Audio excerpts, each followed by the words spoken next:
का किसी चमकदार सतह से टकराकर उसी माध्यम में वापस लौटना यानी लौट जाता है, क्या कहलाता है? ध्यान रखना, परावर्तन। क्या कहलाता है बच्चों? परावर्तन कहलाता है।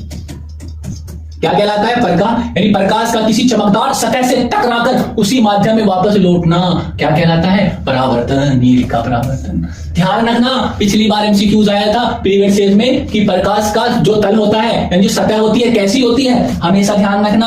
आज लिख देना कैसी होती है? चमकदार होती है। क्वेश्चन देगा चमकदार होती है, खुरदुरी होती है, प्लेन होती है या कोई पारदर्शी होती है, तो आपको ध्यान रखना है चमकदार होती है। चलें, ये था। अब प्रकाश के नियम। प्रकाश के नियम कितने होते हैं? दो होते हैं, दो प्रकार के होते हैं। कितने प्रकार के बेटा?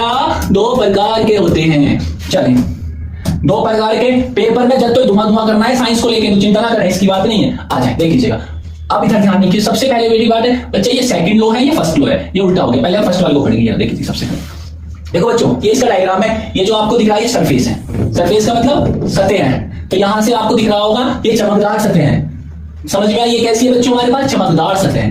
प्रकाश आ रहा है, ये प्रकाश दिख रहा है आपको, ये प्रकाश आ रहा है। ध्यान रखना बच्चों, ध्यान रखना, बिल्कुल गलती नहीं करनी है।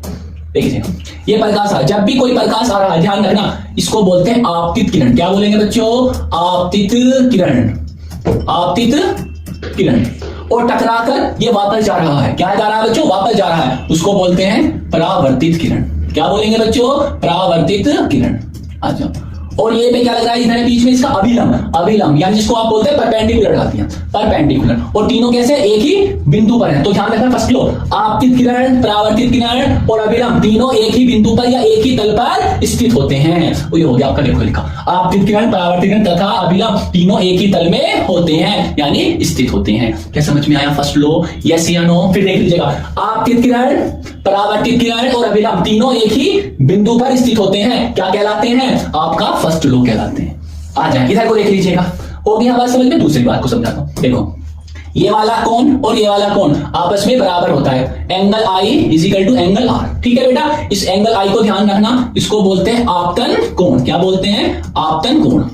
और इस वाले आर को बच्चे ध्यान रखना, क्या बोलते हैं? परावर्तन कोण। क्या बोलते हैं? परावर्तन कोण। तो इसमें क्या होगा? ये वाला कोण और ये वाला कोण आपस में बराबर होगा। देखो, आपतन कोण, परावर्तन कोण, आपतन कोण, परावर्तन कोण क्या होते हैं? बराबर होते हैं हमेशा।